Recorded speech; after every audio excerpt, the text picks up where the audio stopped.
बोईसरमधील Nirav mobile शॉपच्या गोडाऊनला मोठ्या प्रमाणात आग लागली।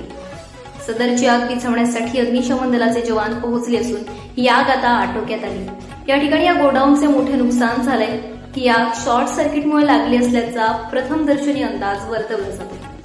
बोईसर रेल्वे स्टेशनच्या लगतच मोठ्या प्रमाणात रस्त्यालगतच या इमारती असल्यामुळे मोठ्या प्रमाणात ग्राहकांच्या मोटरसायकली वाहनांची पार्किंग होत असते। त्यामुळे मोठ्या प्रमाणात वाहतूक कोंडी देखील होत असते।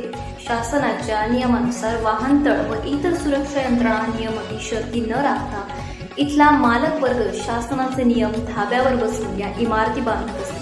मात्र एखादी दुर्घटना घडल्यानंतर जिल्हा प्रशासन, ग्रामपंचायत प्रशासन जागे होत असते।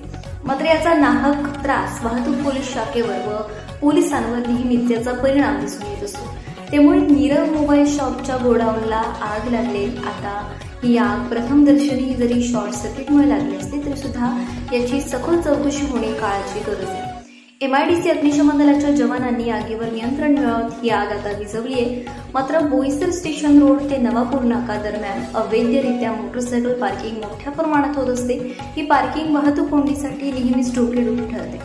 तर प्रवाशांना चालण्यासाठी सुद्धा आता उपलब्ध रस्ता नसतो। रस्त्याच्या दोन्ही बाजूंनी भाजीपालासह इतर दुकानदार रस्ता साईड पट्टीवरच बसत असल्यामुळे आता नागरिकांनी चालायचे कुठे किंवा गाडी चालवायची कुठे असा प्रश्न दररोजचा निर्माण झाला। ते मुंबईकडे जाणारे प्रवासी पहाटे याच रस्त्यावर मोटरसायकल पार्किंग करत असल्याचे दुकानदारांकडून सांगण्यात येते। त्यामुळे बोईसरच्या वाहतुकीचा प्रश्न आणि त्यामधून लागलेल्या आगी विझवण्यासाठी होणारी अडचण भविष्यात दुर्घटना घडल्यानंतरच जिल्हा प्रशासन जागे होणार का असा प्रश्न नागरिकांनी उपस्थित केला।